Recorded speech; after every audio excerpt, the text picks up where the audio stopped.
এবার আমনের চাষ কিন্তু খুব ভালো হয়েছে এবং আমনের ফলনও খুব ভালো। আমরা আমনের একটা নির্ধারণ করে দিয়েছি দাম, এটা আপনারা জানেন যে 34 টাকা আমনের জন্য এবং আমন ধানের জন্য, এবং 49 টাকা আর 50 টাকা। আতপটা মনে হয় 49 টাকা চাল, আর ওইটা মনে হয় 50 টাকা করে দেওয়া হয়েছে। কৃষকরা এবার খুব আমনের ফলন ভালো, আমার মনে হয় এবার বাম্পার ফলন হবে আমনে। সে আমাদের যেমন বড়তেও বাম্পার ছিল, এবার আমনেও বাম্পার। সবজির উৎপাদনও খুবই ভালো। আপনারা দেখছেন বাজারে যে সবজির দাম, এটা একটা মোটামুটি রিজনেবল। কিন্তু একটা বড় দুঃখের ব্যাপার হলো আলু চাষের কিন্তু একবার খুবই একটা বড় ধরনের মার খেয়েছে। এবার আলুর কিন্তু তারা দাম একেবারেই পায় নাই। বাট চাষিদের হয়তো আমরা কিছু প্রণোদনা দেওয়ার জন্য আমরা একটা ব্যবস্থা নিব, যেন তারা নেক্সটবারে ভালোভাবে আলুটা চাষ করে। যেহেতু এবার আলুতে তারা, গতবার আলুতে তারা ভালো মোটামুটি একটা প্রফিট করতে পারছিল, এবার কিন্তু একটা বড় ধরনের একটা তাদের লস হয়েছে। কিন্তু এটা কিন্তু ইসেদের, এটা কৃষকরা লুজার হয়েছে। এই জন্য আমরা ক্ষতিগ্রস্ত প্রণোদনাটা আমরা কৃষকরে দিব, যেহেতু এটা লুজার হয়েছে কৃষক।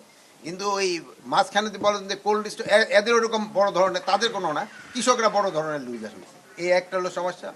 আর একটা হলো এবার পেঁয়াজ, আমাদের কিন্তু সামার পেঁয়াজের দাম হঠাৎ বাজারে একটুখানি বেড়ে গেছে। বাট আপনারা জানেন যে আমরা পেঁয়াজের জন্য কিন্তু অনেকগুলি ফ্লো মেশিন দিচ্ছি। এই জন্য কিন্তু পেঁয়াজ কিন্তু আমাদের এবার কিন্তু আমদানি ওরকম করতে হয় না। আমাদের মনে হয় আমদানি করতেও হবে না, বাট এই জন্য আমদানি করার জন্য এই প্রায় 2000 রুপি অ্যাপ্লিকেশন করছে লোকজন। ওই এই আমদানিটা করলে আমরা কৃষকরা একটা বড় ধরনের সাফার করবে।